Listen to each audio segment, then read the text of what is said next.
마을 입구 가로등 아래 해진 잠바를 입은 노인이 한 장의 편지를 들고 서 있었죠.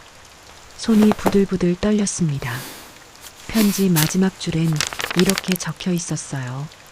할아버지, 사실 그때 그 아이였습니다. 노인은 믿을 수 없다는 표정으로 편지를 쥐어찼습니다. 30년 전 산처럼 쌓여있던 후회와 죄책감이 한꺼번에 밀려왔죠. 그날 밤 시골 농부 이만수가 왜 혼자서 울고 있었는지 그 사연을 아는 사람은 아무도 없었습니다. 작은 산골 마을에서 평생을 농사만 지으며 살아온 69 노인이었습니다. 삐걱대는 트랙터, 해진 고무장화, 굽은 허리. 그의 하루는 늘 비슷했죠.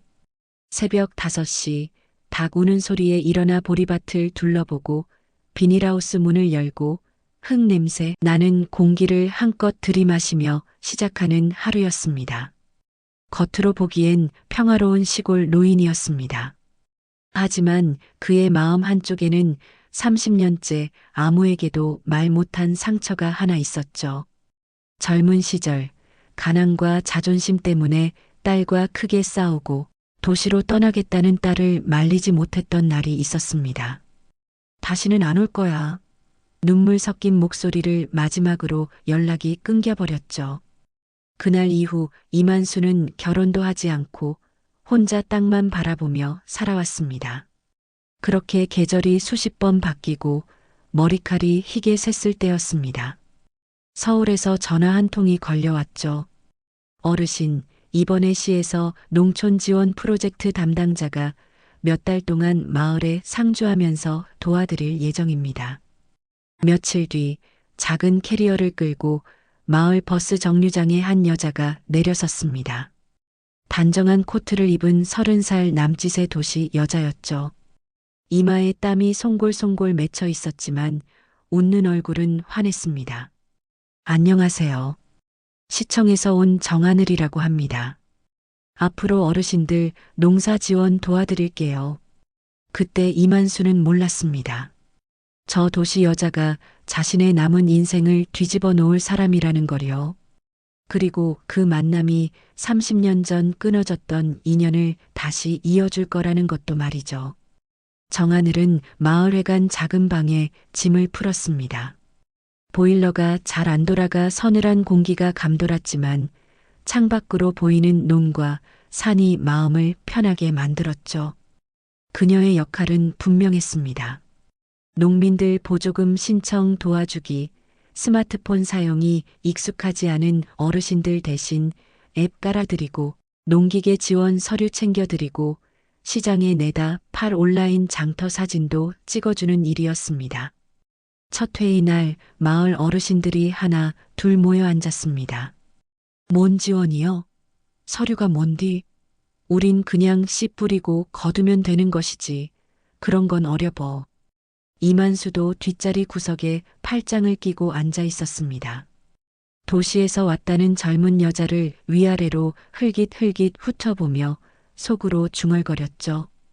또 잠깐 왔다 사진만 찍고 가겠지 뭐. 하지만 정하늘은 칠판에 하나하나 크게 적어가며 설명했습니다. 어르신들, 이건 돈 벌려고 도와드리는 게 아니라 어르신들 수고하신 만큼 제대로 받게 해드리려고 하는 겁니다. 말끝마다 어르신을 붙이고 낮은 의자에 쪼그리고 앉아 농민들의 눈높이에 맞춰 설명하는 모습이었습니다. 모르는 게 있으면 한 번 더 그것도 웃으면서 설명했죠. 설명회가 끝나고 이만수가 일어나려는데 허리가 삐끗했습니다. 아이고, 이놈의 허리. 그 순간 누군가 재빨리 그의 팔을 잡아주었습니다. 괜찮으세요? 천천히 일어나세요. 바닥이 미끄러워요. 정하늘이었습니다. 반듯한 손이 구부정한 그의 몸을 받쳐주었죠. 잠깐 스친 손, 거칠고 딱딱한 농부의 손과 도시에서 온 여자의 따뜻한 손이 맞닿았습니다. 이만수는 괜히 목소리가 거칠어졌습니다. 어허, 괜찮다. 늙어도 농사꾼인디 이 정도는 거뜬혀. 하지만 마음 한구석에서는 오래된 감정이 살짝 일렁였죠. 별것도 아닌데 괜찮냐고 묻는 말이 참 오래간만이네. 그날 밤 이만수는 밥상을 물리며 괜히 중얼거렸습니다. 도시 아가씨 치곤 얘는 좀 다르긴 허네. 며칠이 지나자 정하늘은 마을 어르신들을 하나씩 찾아다니며 서류를 챙기기 시작했습니다. 이만수 집에도 작은 노트북과 서류 뭉치를 들고 찾아왔죠. 이만수 어르신 댁 맞죠? 보조금 신청. 서류 같이 볼까요? 마당에 널어둔 고추가 빨갛게 말라가고 있는 오후였습니다. 이만수는 일부러 인상을 썼습니다. 나 그러디 안 해. 서류 그런 거 믿을 거 하나도 없어. 다들 도와준다 해놓고 사진만 찍고 가더만. 정하늘은 당황한 기색을 숨기고 조용히 마루 끝에 앉았습니다. 그럼 어르신 말씀 먼저 좀 들어봐도 될까요? 어떤 게 제일 불편하셨어요? 이만수는 속으로 중얼거렸죠. 말만 고운 척 하는 건 아닌가 보자. 그는 일부러 까다롭게 굴었습니다. 내가 전에 읍사무소 갔을 때 말여. 젊은 것들이 컴퓨터만 두드리고 내 말은 듣지도 않더라고. 우리 같은 늙은 농부는 사람 취급도 안 해. 정하늘의 눈빛이 살짝 흔들렸습니다. 그래서 도와드리러 온 저도 믿기 어려우신 거죠? 그렇지. 아가씨도 몇 달 있다 갈 거 아니냐. 잠시 침묵이 흘렀습니다. 마당을 스치는 바람소리, 닭 우는 소리, 멀리서 트랙터 지나가는 소리만 들렸죠. 정하늘이 천천히 노트북을 덮었습니다. 그러면요, 오늘은 서류 안 써도 괜찮아요. 대신 저 내일도 모레도 또 올게요. 어르신이 제 얘기 한 번만 믿어줄 때까지요. 이만수는 눈을 가늘게 떴습니다. 도망 안 가고 또 온다고? 왜 그렇게까지 하려고? 허냐? 정하늘은 잠시 망설이다가 마른 입술을 축이고 말했습니다. 저 어릴 때 시골에 잠깐 산 적이 있어요. 그때 어른들이 하시는 말 아무도 제대로 들어주지 않는 게 너무 속상했거든요. 그래서 언젠가 크면 어르신들 말 제대로 듣는 사람이 되자고 혼자 약속했어요. 그 말에 이만수의 가슴이 싸하고 흔들렸습니다. 30년 전 자기 딸이 했던 말과 너무나 닮아 있었기 때문이었죠. 아버지, 전 사람 이야기 들어주는 사람이 되고 싶어요. 하지만 이만수는 그 기억을 밀어냈습니다. 허허, 말은 그라제. 두고 보지 뭐. 그날 밤 이만수는 잠이 쉽게 오지 않았습니다. 침대에 누워 천장을 바라보다가 창밖으로 눈길을 돌렸죠. 달빛이 마당 한쪽을 비추고 있었습니다. 저 멀리 마을회관 쪽에서는 희미한 불빛이 새어나왔습니다. 아마 정하늘이 아직 서류를 정리하고 있는 모양이었죠. 이만수는 이불을 턱까지 끌어올렸습니다. 참 이상한 아가씨제. 도시 사람인디 말이여. 시간이 흘러도 잠은 오지 않았습니다. 대신 오래된 기억들이 하나씩 떠올랐죠. 딸이 떠나던 날의 뒷모습, 무거운 가방을 메고 고개도 돌리지 않던 그 뒷모습이 자꾸만 눈앞을 스쳐 지나갔습니다. 그리고 그 옆에 오늘 본 정하늘의 모습이 겹쳐졌습니다. 곧은 어깨, 낮은 자세로 어르신들에게 인사하던 모습, 그 웃는 얼굴이 자꾸 겹쳐 보였죠. 이만수는 한숨을 내쉬었습니다. 내가 무슨 쓸데없는 생각을 하고 있나? 하지만 가슴 한쪽이 묘하게 먹먹해지는 건 어쩔 수 없었습니다. 챕터 2 농부의 일상, 그리고 첫인상. 시간이 흐르며 정하늘은 마을의 거의 모든 집을 돌았습니다. 어르신들 스마트폰에 사진 보는 법을 알려주고 계좌이체 방법도 하나씩 적어줬죠. 숫자는 헷갈리시면 여기다가 크게 적어두세요. 잘못 보내면 큰일 나잖아요. 마을 사람들 사이에서 정하늘에 대한 평가가 조금씩 바뀌기 시작했습니다. 그 아가씨, 말은 도시 말 쓰는 뒤 마음은 순해. 우리 손주 장학금 신청도 도와줬제. 밤까지 앉아서 말여. 어느 날 이만수는 우연히 하늘이 다른 할머니에게 말하는 걸 들었습니다. 돈이 많고 적고는 중요하지 않아요. 어르신이 평생 모으신 돈이잖아요. 그걸 지켜드리는 게 제 일이에요.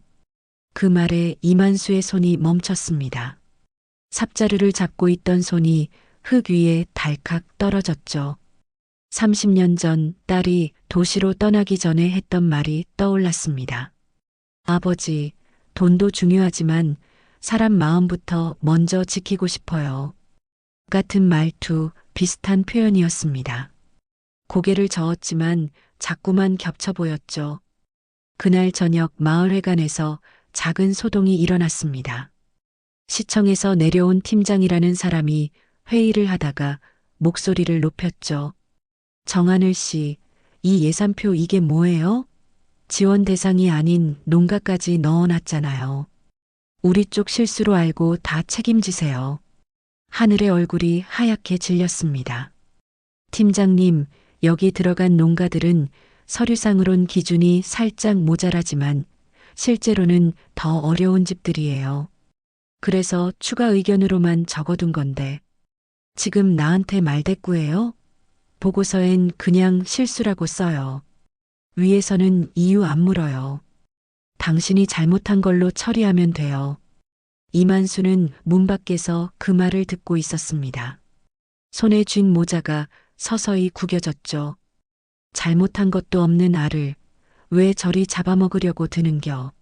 하지만 그는 한 발짝 나서지 못했습니다. 내가 뭐 할 수 있다고. 굽은 어깨가 더 작아 보였습니다. 회의가 끝나고 사람들이 하나씩 나갔을 때 이만수는 마을회관 마당 한쪽에 서 있었습니다. 담배를 한 개비 꺼내 입에 물었다가 다시 주머니에 넣었죠. 정하늘이 회관문을 나섰습니다.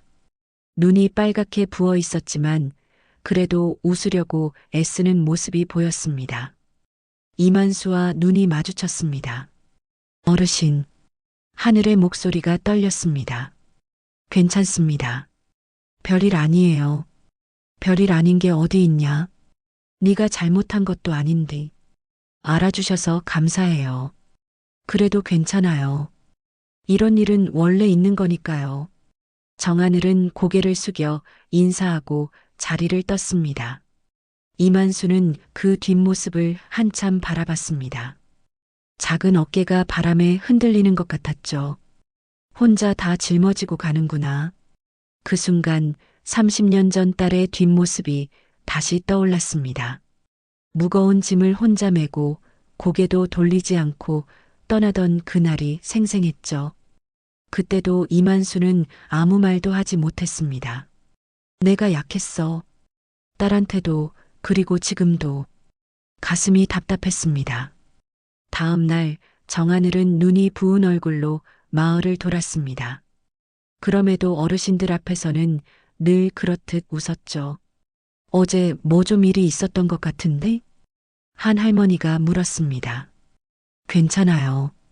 어르신들 지원만 잘 되면 돼요. 하지만 이만수 앞에 섰을 때 그의 눈은 알아봤습니다. 아가, 어제 회관에서 들었어. 그거 네 잘못 아닌 거 내가 다 들었어. 정하늘은 잠시 고개를 숙였습니다. 어르신, 이런 거에 마음 쓰지 마세요. 시끄럽게 하면 결국 손해보는 건 마을이에요. 그냥 제가 조금 억울해도 나으면 돼요. 억울한 걸 그냥 삼키고 사는 게 당연한 거는 아니지. 이만수의 목소리가 낮게 떨렸습니다. 그 말은 언젠가 딸에게 해줬어야 했던 말이기도 했죠. 하지만 그땐 하지 못했습니다. 대신 이렇게 말했었습니다. 세상은 원래 그런 거다. 억울하면 참으면서 살아야지. 그 말을 듣고 눈물 흘리던 딸 얼굴이 떠올라 가슴이 저려왔습니다. 팀장한테 가서 네 잘못 아니라 허라고 당당히 말하라. 정하늘은 조용히 고개를 저었습니다. 그러다 마을에 오는 지원이 끊기면요? 어르신들 더 힘들어지면요? 그게 더 싫어요. 전 그냥 조용히 넘어갈게요. 이만수는 답답해서 숨이 막히는 것 같았습니다. 이 아도 내 딸처럼 혼자 다 감당하려고 하는구나. 그는 손을 꼭 쥐었습니다. 미안하다, 아가. 갑자기 나온 말에 정하늘이 눈을 동그랗게 떴습니다. 아니에요, 어르신. 어르신이 왜요? 그냥 늙은 농부라 해줄 수 있는 게 별로 없어서.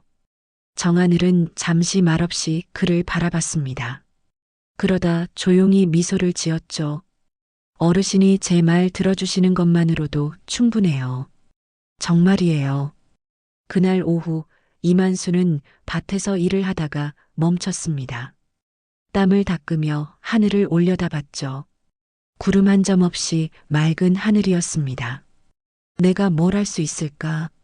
늙은 농부에게 남은 건 흙과 땀밖에 없었습니다. 하지만 그 순간 작은 결심 하나가 가슴속에 싹 텄습니다. 이번엔 도망치지 말자. 이번엔 제대로 해보자. 무엇을 어떻게 해야 할지는 몰랐습니다. 하지만 더 이상 가만히 있을 수만은 없었죠. 정하늘의 작은 어깨, 그 혼자 짊어지려는 무게가 자꾸 눈에 밟혔습니다. 그날 밤 이만수는 오랜만에 전화기를 집어들었습니다. 마을 이장님께 전화를 걸었죠. 이장님, 나 이만수요. 내일 회의 때 내가 한마디 해도 되겠소? 전화기 너머로 이장님의 놀란 목소리가 들렸습니다. 만수야, 네가 회의에서 말을 한다고? 평생 한마디도 안 하던 사람이 한 번은 해야 할 것 같소? 제대로 한 번 말여. 이만수는 천천히 전화를 끊었습니다. 손이 떨렸지만 이번엔 도망치고 싶지 않았습니다. 창밖으로 밤하늘이 보였습니다. 별이 유난히 많이 빛나는 밤이었죠. 챕터 3 정체의 그림자 익숙한 말투. 봄이 깊어지면서 마을에도 변화가 찾아왔습니다. 정하늘의 노력 덕분에 어르신들은 하나둘씩 스마트폰을 다루는 법을 익혀갔죠. 아이고, 이게 되네. 손주 얼굴이 보이네. 사진을 이렇게 크게도 볼 수 있고 말여. 작은 성공들이 쌓이면서 마을 분위기도 밝아졌습니다. 정하늘은 매일 아침 일찍 일어나 마을을 돌았습니다.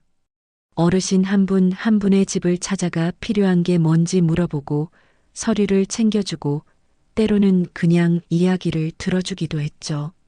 아가, 밥은 먹고 다니냐? 네, 어르신. 아침에 김밥 먹고 왔어요. 그런 거 말고 제대로 된 밥 말여. 젊은 것이 그래서 어디 쓰겄냐? 어르신들은 하나같이 정하늘을 걱정했습니다. 그 모습을 멀리서 지켜보던 이만수는 묘한 기분이 들었죠. 저 아는 저렇게 사람 마음을 얻는구나.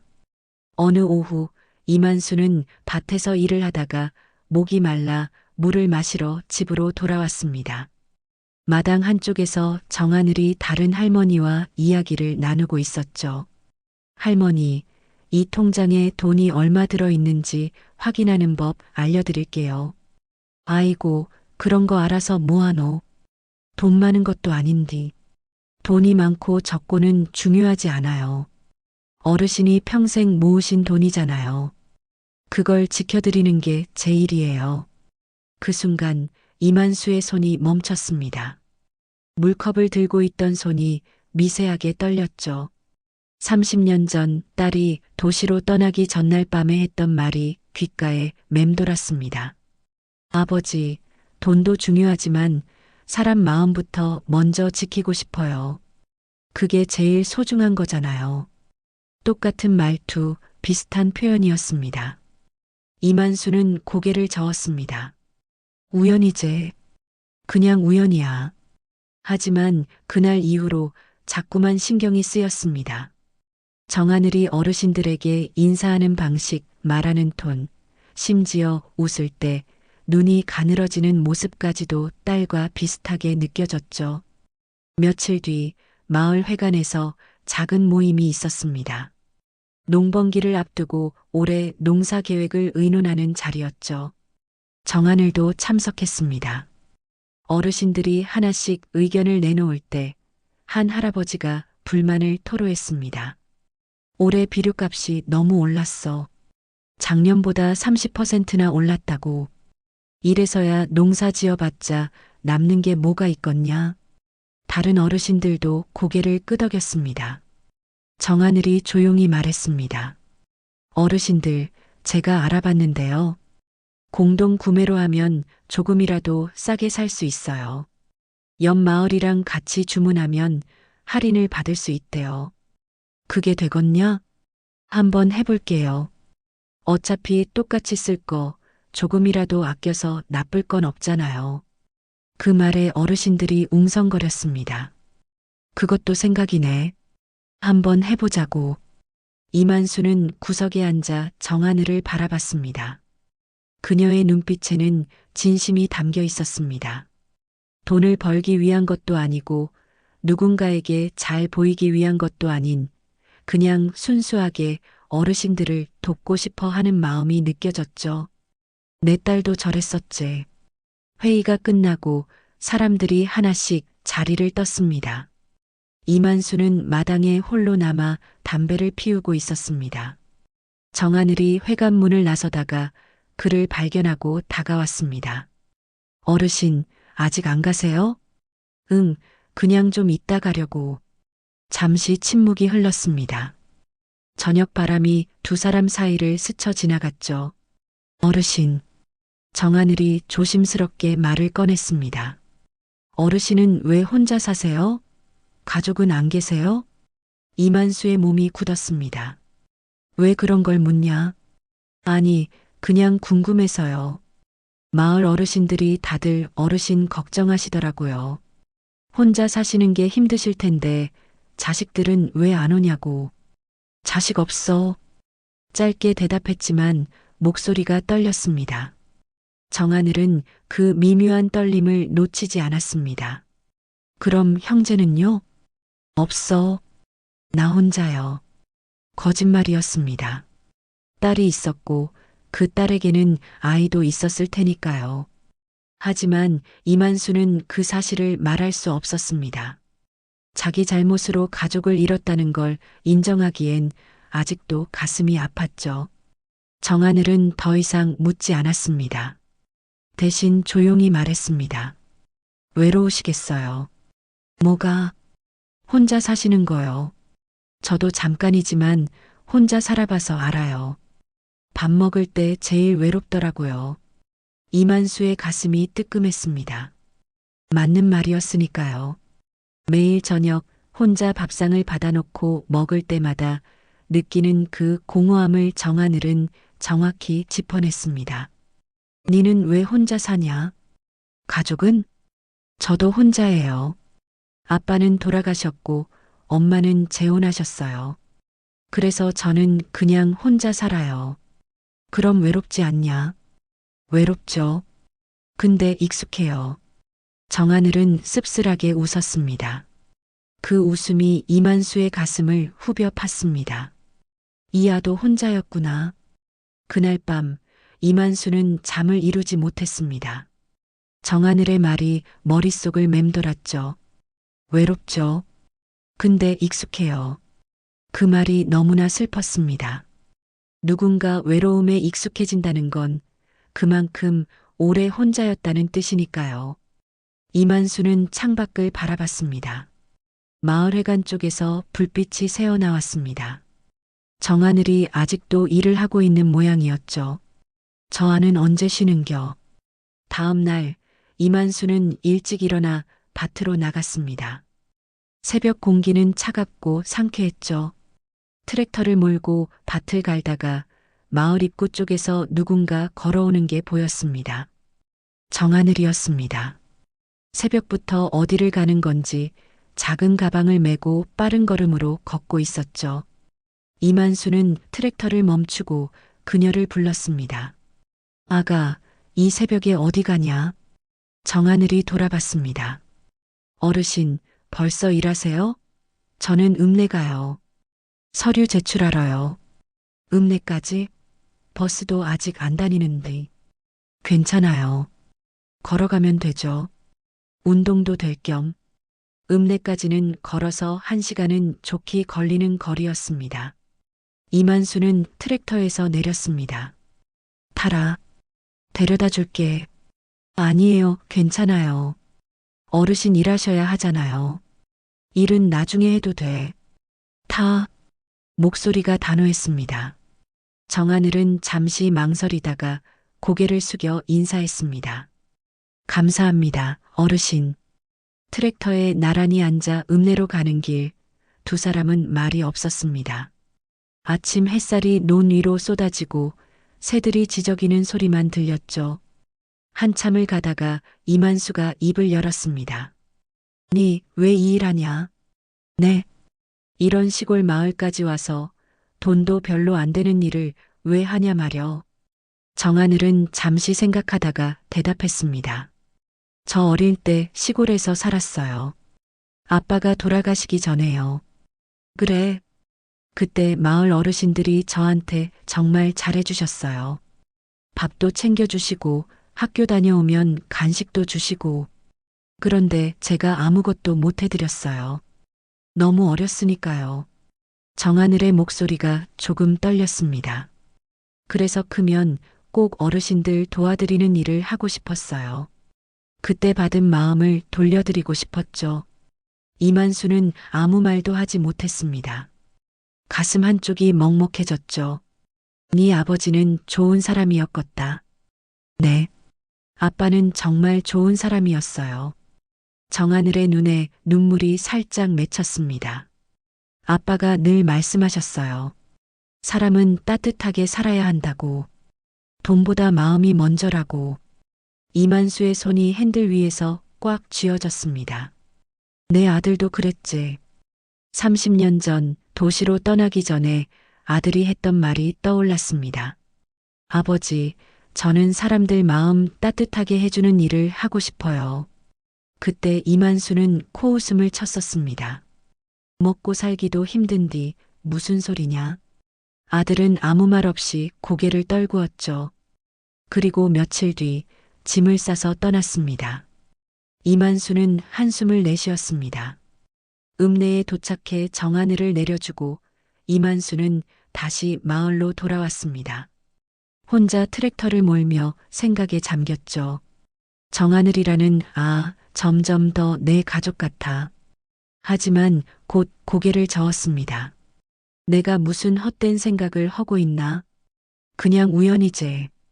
그날 오후 마을에 소문이 하나 돌았습니다. 정 씨가 새벽부터 읍내까지 걸어갔대. 왜? 서류 제출 기한이 오늘까지래. 어르신들 지원금 못 받을까봐 급하게 간 거제. 아이고, 그 먼 길을 걸어갔다고? 어르신들이 하나같이 혀를 찼습니다. 이만수는 그 소문을 들으며 가만히 앉아 있었습니다. 내가 데려다줘서 다행이제. 저녁 무렵 정하늘이 마을로 돌아왔습니다. 지친 얼굴이었지만 환하게 웃고 있었죠. 어르신들 다 처리됐어요. 다음 달이면 지원금 나올 거예요. 어르신들이 박수를 쳤습니다. 고맙네, 정씨. 우리가 뭘 해줄 게 있을까? 정하늘은 손을 흔들었습니다. 아니에요. 이게 제 일인걸요. 이만수는 멀리서 그 모습을 지켜봤습니다. 정하늘의 미소가 햇살처럼 환했습니다. 그 순간 이만수는 확신했습니다. 이 아는 내 가족이랑 관계가 있을지도 몰라. 근거는 없었습니다. 하지만 가슴이 그렇게 말하고 있었죠. 그날 밤 이만수는 오래된 서랍을 열었습니다. 30년 동안 한 번도 열지 않았던 서랍이었습니다. 그 안에는 아들과 손녀의 사진이 들어 있었죠. 색이 바랜 사진을 꺼내 들고 이만수는 한참을 바라봤습니다. 어린 손녀의 얼굴, 까만 눈동자, 그 웃는 모습이 정하늘과 닮아 있었습니다. 설마. 이만수는 사진을 다시 서랍에 넣었습니다. 하지만 가슴은 계속 두근거렸습니다. 혹시, 정말 혹시 정하늘이 자기 손녀일 수도 있다는 생각이 머리를 떠나지 않았죠. 챕터 4 외부 위기 지원 취소 통보. 봄이 깊어지고 여름이 다가올 무렵 마을에 안 좋은 소식이 들려왔습니다. 어느 날 오후 마을 이장님이 회관으로 사람들을 급하게 불러 모았습니다. 다들 모여봐요. 큰일 났어요. 어르신들이 하나 둘 모여들었습니다. 이만수도 밭일을 멈추고 회관으로 향했죠. 회관 안은 무거운 분위기가 감돌았습니다. 이장님이 손에 공문 하나를 들고 있었습니다. 시에서 공문이 왔는디 올해 예정되었던 농촌 지원 사업 일부가 취소되었답니다. 뭐라고? 아니, 그게 무슨 소리요? 어르신들이 술렁였습니다. 이장님은 공문을 펼쳐들고 읽기 시작했습니다. 예산 검토 결과 일부 사업의 타당성 재검토가 필요하다고 판단되어 올해 지원을 보류한다고 합니다. 보류라니, 그럼 우리가 신청한 트랙터 지원은 어떻게 되는겨? 비닐하우스 보수 지원도 다 취소되는 거냐? 어르신들의 목소리가 점점 높아졌습니다. 이만수도 가만히 앉아 있을 수 없었습니다. 그는 트랙터 할부를 받기로 했고 이미 계약금도 낸 상태였으니까요. 이장님, 이거 확실한 거요? 공문에 그렇게 나와 있으니. 그때 회관문이 열리며 정하늘이 들어왔습니다. 그녀의 얼굴은 창백했습니다. 어르신들, 모든 시선이 정하늘에게 쏠렸습니다. 이장님이 물었습니다. 정씨, 이거 알고 있었소? 오늘 아침에 통보받았어요. 그래서 급하게 시청에 전화했는데 정하늘의 목소리가 떨렸습니다. 뭐라고 하던가? 팀장님이 그러시는데 제가 서류를 잘못 올려서 시에서 문제가 생겼대요. 그래서 지원이 취소됐다고. 순간 회관 안이 조용해졌습니다. 그리고 곧 웅성거리는 소리가 커졌죠. 그럼 정씨 잘못이란 말이요? 우리가 믿고 맡겼는디 이게 무슨 일이요? 어르신들의 목소리가 거세졌습니다. 정하늘은 고개를 숙였습니다. 죄송해요, 어르신들. 제가 확인을 제대로 못해서. 확인을 못했다니, 그럼 우리 신청한 지원금은 다 날아간 거냐? 일단 제가 다시 알아볼게요. 꼭 해결할 방법을 찾을게요. 하지만 어르신들은 쉽게 진정되지 않았습니다. 몇 달 동안 준비한 일들이 한순간에 무너질 위기였으니까요. 이만수는 정하늘의 표정을 지켜봤습니다. 그녀는 온몸으로 죄책감을 느끼고 있었습니다. 하지만 뭔가 이상했습니다. 정하늘은 그동안 한 번도 실수를 한 적이 없었습니다. 오히려 어르신들이 놓친 부분까지 꼼꼼히 챙기던 사람이었죠. 이상하네. 뭔가 잘못됐어. 이만수는 자리에서 일어났습니다. 잠깐만요, 다들. 모두가 이만수를 바라봤습니다. 우리가 지금 정씨만 탓하고 있는디 정말 정씨 잘못이 맞냐는 말여. 나는 지금까지 정씨가 일하는 거 봐왔는디 한 번도 실수한 적 없었어. 그래도 공문에 그렇게 나와 있잖냐. 공문이 다 옳은 거는 아니제. 내가 직접 알아보고 올 거요. 이만수의 말에 어르신들이 조용해졌습니다. 평소 말이 없던 이만수가 이렇게 강하게 나서는 게 처음이었으니까요. 정하늘이 이만수를 바라봤습니다. 눈에 눈물이 가득했죠. 어르신, 괜찮아. 내가 알아볼 테니 너무 걱정하지 마라. 이만수는 회관을 나섰습니다. 그리고 바로 군청으로 전화를 걸었습니다. 여보세요, 민원실이요? 나 농촌 지원 사업 관련해서 물어볼 게 있는데. 전화 너머로 공무원의 무심한 목소리가 들렸습니다. 어르신, 민원은 방문하셔서 접수하시는 게 좋을 것 같은데요. 그럼 내일 아침에 갈 테니 담당자 좀 만나게 해주시오. 담당자가 누구신데요? 농촌 지원 사업 담당 팀장이요. 전화를 끊고 이만수는 한참을 서 있었습니다. 내일 군청에 가야 한다는 생각에 가슴이 두근거렸습니다. 평생 땅만 보고 살던 농부가 관청에 가서 따지는 일은 처음이었으니까요. 하지만 이번엔 물러설 수 없었습니다. 정하늘이 억울하게 누명을 쓴 게 분명했고 마을 사람들도 피해를 보고 있었죠. 그날 저녁 이만수는 집에 돌아와 오래된 양복을 꺼냈습니다. 30년 전 아들 결혼식 때 입었던 양복이었습니다. 좀이 슬고 색이 바랬지만 그래도 입을 만했죠. 다림질을 하며 이만수는 생각했습니다. 내일은 제대로 말해야지.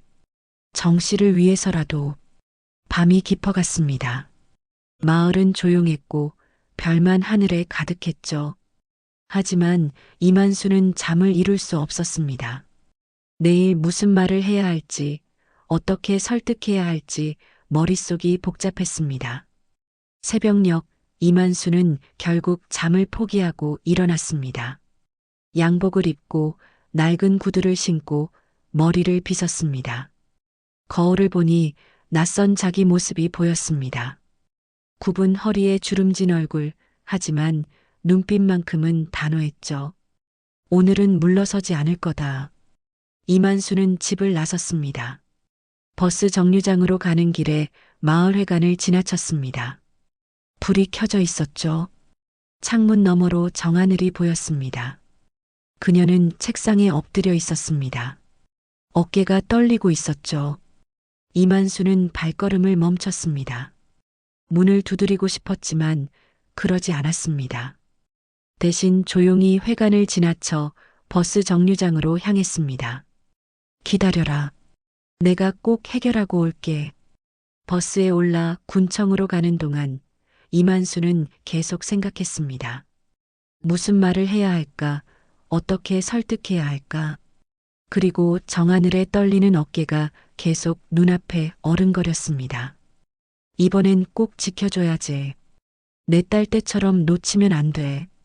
군청에 도착했을 때는 아침 9시였습니다. 민원실은 이미 사람들로 붐볐죠. 이만수는 번호표를 뽑고 의자에 앉았습니다. 오래 기다렸습니다. 1시간, 2시간이 지나도 차례가 오지 않았죠. 발이 저렸고 허리도 아팠지만 이만수는 참았습니다. 마침내 그의 차례가 왔습니다. 다음 분 들어오세요. 이만수는 천천히 일어나 창구로 걸어갔습니다.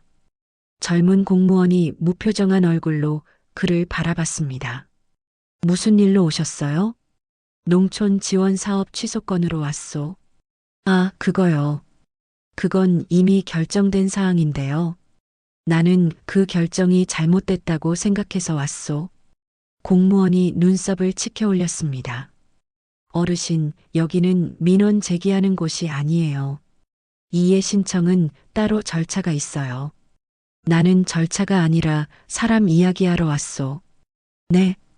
이만수는 천천히 하지만 단호하게 말했습니다. 우리 마을에 정하늘이라는 주무관이 있소. 그 아가 잘못해서 지원이 취소됐다고 들었는디 나는 그게 아니라고 생각하오. 어르신, 그건 내부 검토 결과예요. 서류에 문제가 있었어요. 무슨 문제? 그건 말씀드릴 수 없어요. 말 못할 거면 왜 정씨 탓을 하는겨? 이만수의 목소리가 조금 높아졌습니다.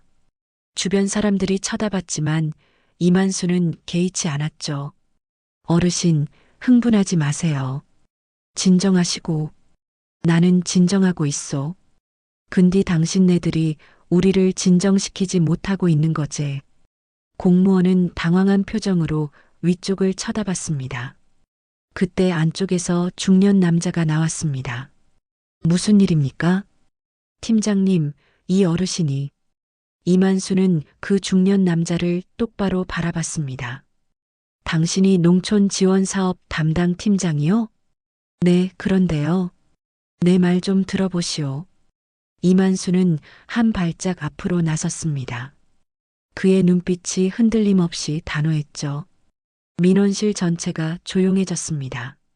늙은 농부와 공무원 팀장이 서로를 바라보는 순간이었습니다.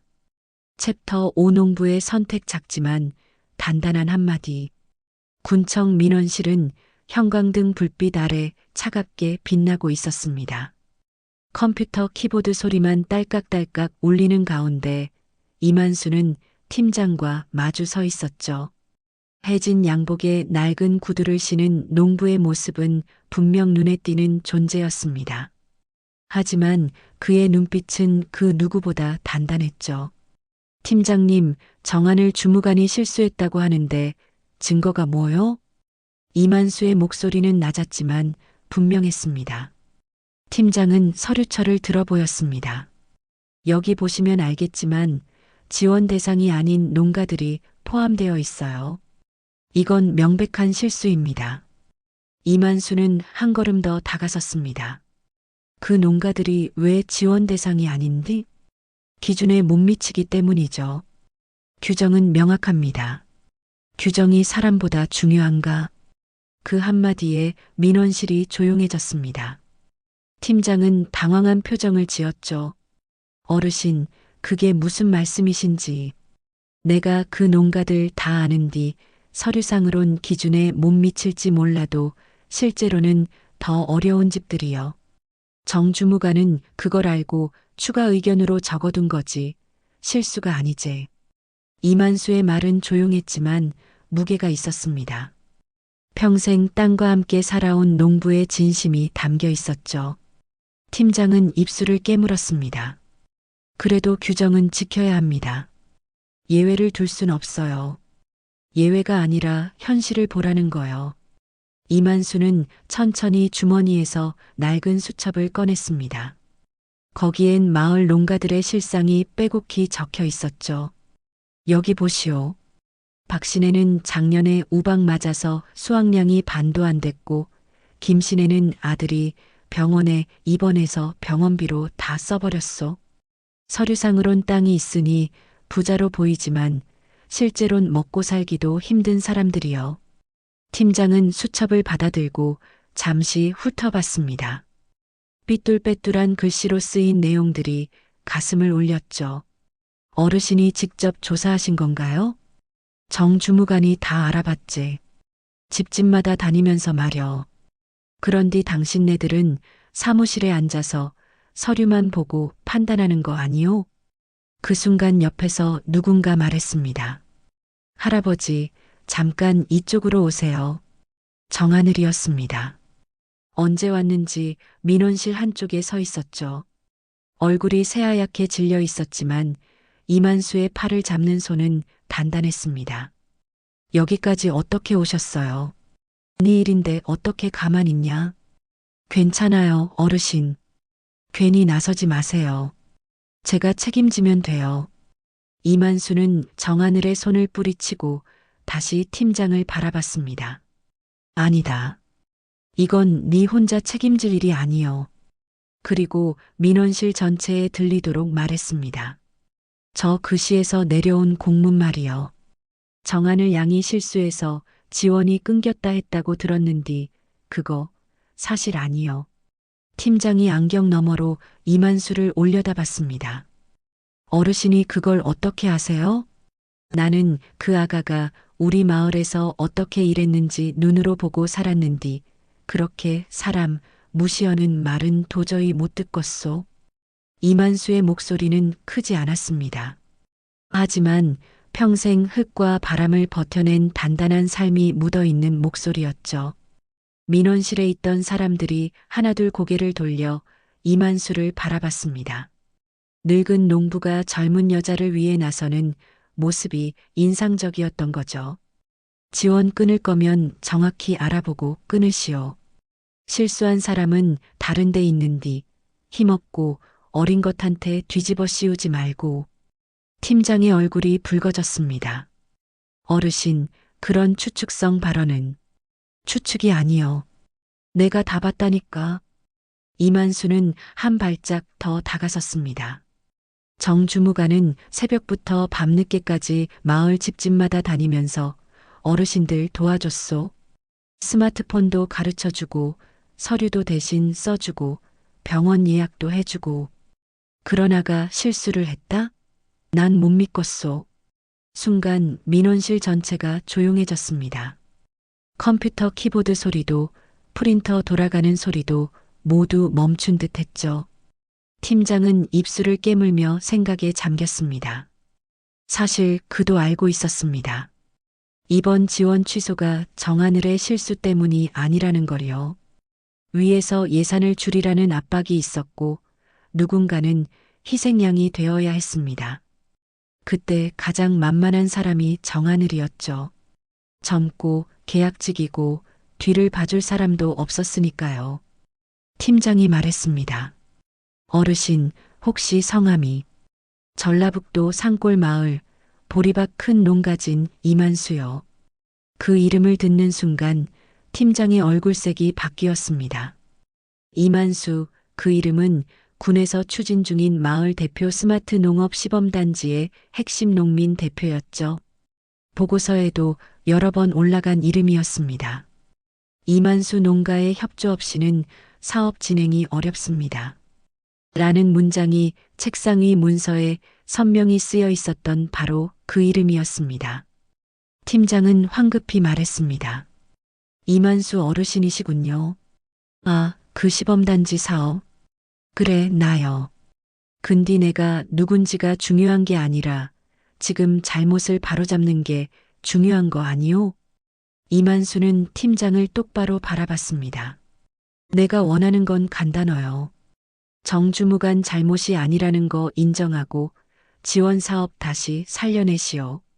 그건 제가 결정할 수 있는 게 아닙니다. 그럼 결정할 수 있는 사람 불러오시오. 내가 직접 말하겠소. 팀장은 난처한 표정을 지었습니다. 그때 안쪽에서 과장이 나왔습니다. 무슨 일입니까? 과장님, 이만수 어르신께서. 과장은 이만수를 보고 급히 인사했습니다. 어르신, 안녕하십니까? 농정과장입니다. 과장님, 우리 마을 지원 사업건 말이요. 이거 다시 검토해 주시오. 과장은 팀장과 눈빛을 교환했습니다. 그리고 조심스럽게 말했죠. 어르신, 안으로 들어와서 차라도 한잔 하시면서 이야기하시죠. 아니요. 여기서 말하겠소. 다들 들어야 할 이야기니까. 이만수는 고개를 돌려 민원실을 둘러봤습니다. 많은 사람들이 그를 바라보고 있었죠. 다들 들으시오. 공무원들이 실수하면 서류 다시 쓰면 되는디 농민들이 피해보면 1년 농사를 망치는 거야. 그런디 왜 맨날 우리한테만 참으라 하는겨? 군중 속에서 누군가 박수를 쳤습니다. 그리고 하나둘씩 박수 소리가 커졌죠. 과장의 얼굴이 빨개졌습니다. 어르신, 일단 진정하시고. 나는 진정하고 있어.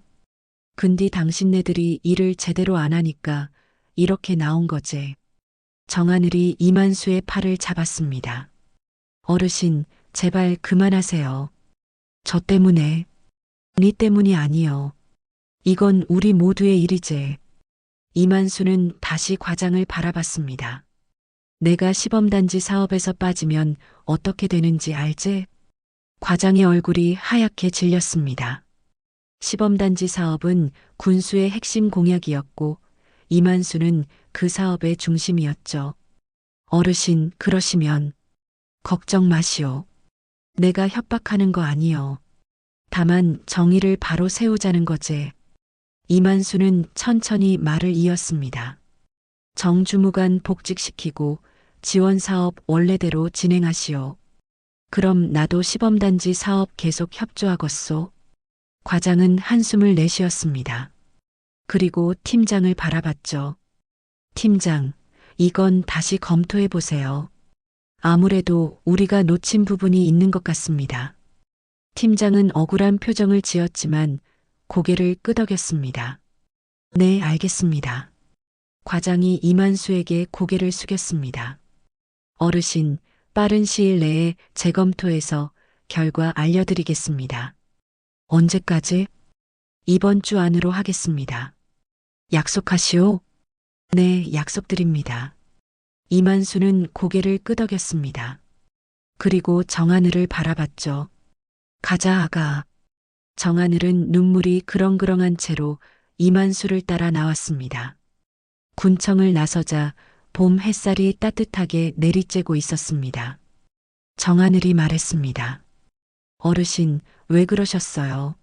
저 때문에 어르신이 곤란해질 수도 있는데, 곤란해지면 어떠냐? 평생 곤란하게 살았는데. 이만수는 멈춰서서 정하늘을 바라봤습니다. 너 같은 아가 억울하게 당하는 거 더는 못 보겠어. 어르신, 내가 젊었을 때 내 딸한테 못해준 말이 있어. 네가 옳다. 네가 잘못한 게 없다. 그런 말 말여. 정하늘은 이만수를 바라봤습니다. 늙은 농부의 눈에 깊은 후회와 아픔이 보였죠.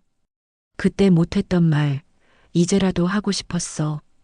니는 잘못한 게 없다. 니는 정말 잘하고 있다. 정하늘의 눈물이 뚝뚝 떨어졌습니다. 고맙습니다, 어르신. 정말 고맙습니다. 이만수는 거친 손으로 정하늘의 어깨를 두드렸습니다. 울지 마라. 이제 괜찮을 거요. 버스 정류장으로 걸어가는 길, 두 사람은 나란히 걸었습니다. 봄바람이 불어와 두 사람의 머리카락을 흩날렸죠. 멀리서 보면 할아버지와 손녀처럼 보였습니다. 실제로도 그럴지 모른다는 생각이 이만수의 머릿속을 스쳐 지나갔습니다. 버스를 타고 마을로 돌아오는 길, 정하늘이 조용히 말했습니다. 어르신, 혹시 가족 있으셨어요? 예전에. 이만수의 몸이 굳었습니다. 왜 묻냐? 그냥 어르신이 저한테 잘해주시는 게 마치 가족처럼 느껴져서요. 이만수는 창밖을 바라봤습니다. 농가 밭이 스쳐 지나가고 있었죠. 있었지. 딸이. 아니, 아들이 하나 있었어. 지금은요? 도시로 나가서 연락 끊겼어. 30년 됐나? 정하늘은 조용히 이만수를 바라봤습니다. 보고 싶으시겠어요? 보고 싶고 말고를 떠나서 미안해. 내가 못난 아비였거든. 그래도 어르신 아들은 어르신을 이해하실 거예요. 시간이 지나면 다 이해하게 되더라고요. 이만수는 정하늘을 바라봤습니다. 그녀의 눈에도 깊은 그리움이 담겨 있었죠. 니도 가족이 그립냐? 네. 특히 아빠가 살아계셨다면 좋았을 텐데. 두 사람은 더 이상 말하지 않았습니다. 각자의 아픔과 그리움을 품은 채 조용히 앉아 있었죠. 버스는 천천히 마을로 향했습니다. 창밖으로 봄 햇살이 따뜻하게 내리쬐고 있었습니다. 챕터 6 외부 위기 지원 취소 통보. 여름이 다가오면서 마을은 분주해졌습니다. 농번기를 앞두고 모두가 바쁘게 움직였죠. 정하늘도 어르신들을 도우며 정신없는 나날을 보내고 있었습니다. 그동안 신청했던 지원 사업들이 하나씩 결실을 맺고 있었습니다. 정씨 덕분에 올해는 좀 수월하겠네. 그러게. 트랙터도 새로 들여오고 어르신들의 얼굴에 희망이 보였습니다. 하지만 그 평화는 오래가지 못했습니다. 어느 날 오후 마을 이장님이 회관으로 사람들을 급하게 불러 모았죠. 다들 모여봐요. 큰일 났어요. 이만수도 밭일을 하다가 호출을 받고 회관으로 향했습니다. 무슨 일인가 싶어 발걸음이 빨라졌죠. 회관에 들어서니 이미 많은 어르신들이 모여 있었습니다. 분위기가 심상치 않았습니다. 이장님이 손에 든 공문을 펼쳤습니다. 손이 미세하게 떨리고 있었죠. 시에서 공문이 왔는디 읽어보겠소. 이장님의 목소리가 떨렸습니다. 예산 검토 결과 올해 예정되었던 농촌 지원 사업 일부가 취소되었습니다.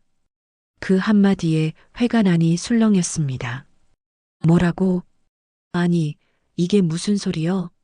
벌써 신청 다 했는데? 어르신들의 목소리가 점점 높아졌습니다. 불안과 분노가 뒤섞인 목소리였죠.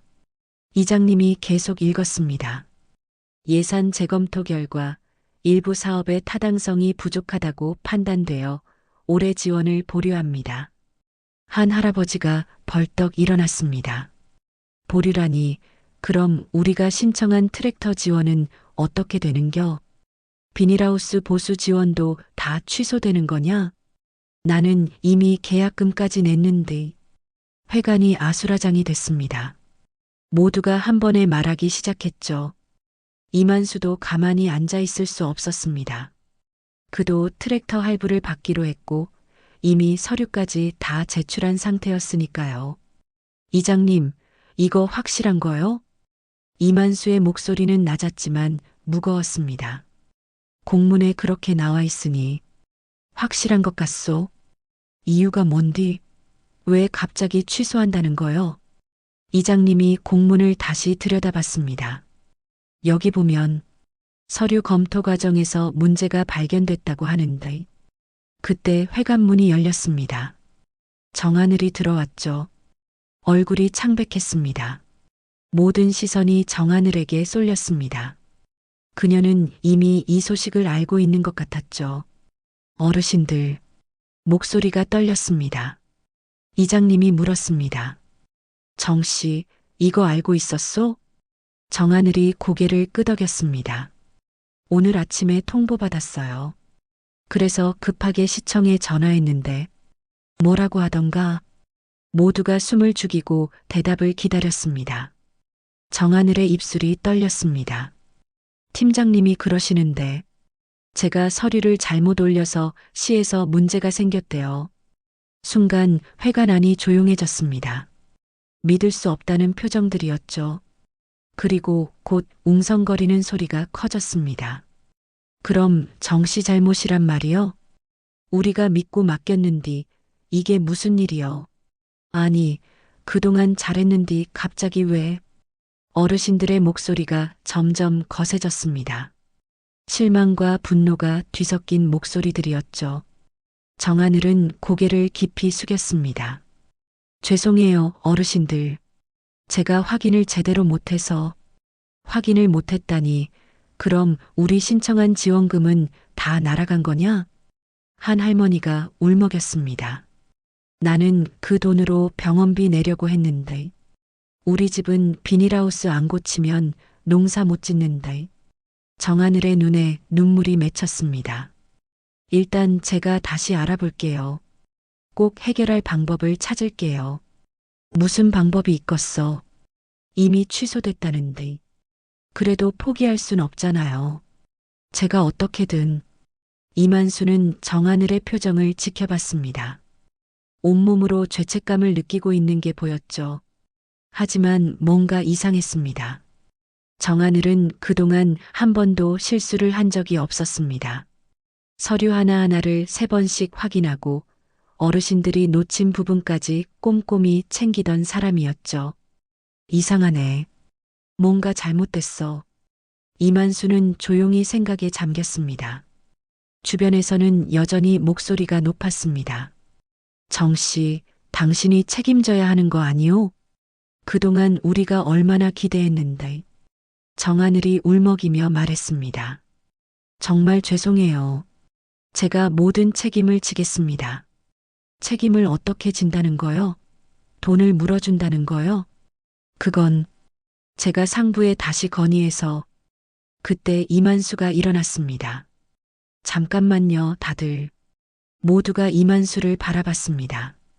평소 말이 없던 그가 나선 것이 의외였죠. 우리가 지금 정씨만 탓하고 있는디 정말 정씨 잘못이 맞냐는 말여. 공문에 그렇게 나와 있잖냐. 공문이 다 옳은 거는 아니제. 이만수는 정하늘을 바라봤습니다. 그리고 다시 어르신들을 둘러봤죠. 나는 지금까지 정씨가 일하는 거 봐왔는디 한 번도 실수한 적 없었어. 오히려 우리가 놓친 것까지 챙겨줬지. 그래도 이번엔 뭔가 다른 이유가 있을 거요. 이만수의 목소리가 단호했습니다. 내가 직접 알아보고 올 거요. 어르신들이 조용해졌습니다. 이장님이 물었습니다. 만수야, 네가 어디 가서 알아본다는 거요? 군청이든 시청이든 가봐야 알제. 모두가 놀란 눈으로 이만수를 바라봤습니다. 평생 마을 밖을 거의 나가지 않던 그가 군청에 간다는 건 상상하기 어려운 일이었죠. 어르신, 괜찮으세요? 정하늘이 걱정스럽게 물었습니다. 이만수는 모자를 눌렀으며 말했습니다. 괜찮고 말고를 떠나서 이건 우리 모두의 일이여. 가만히 있을 순 없지. 그는 회관을 나섰습니다. 굽은 허리지만 걸음은 단호했죠. 정하늘이 따라 나왔습니다. 어르신, 제가 같이 갈게요. 아니다. 니는 여기 있어라. 하지만 네가 가면 더 복잡해질 거요. 내가 혼자 가서 알아보고 올게. 이만수는 집으로 가서 양복을 꺼냈습니다. 30년 전 아들 결혼식 때 입었던 양복이었죠. 좀이 슬고 색이 바랬지만 그래도 입을만 했습니다. 오늘은 제대로 따져야지. 다음 날 아침 이만수는 일찍 일어났습니다. 양복을 입고 구두를 신고 머리를 빗었죠. 거울을 보니 낯선 자기 모습이 보였습니다. 내가 이런 일을 하게 될 줄이야.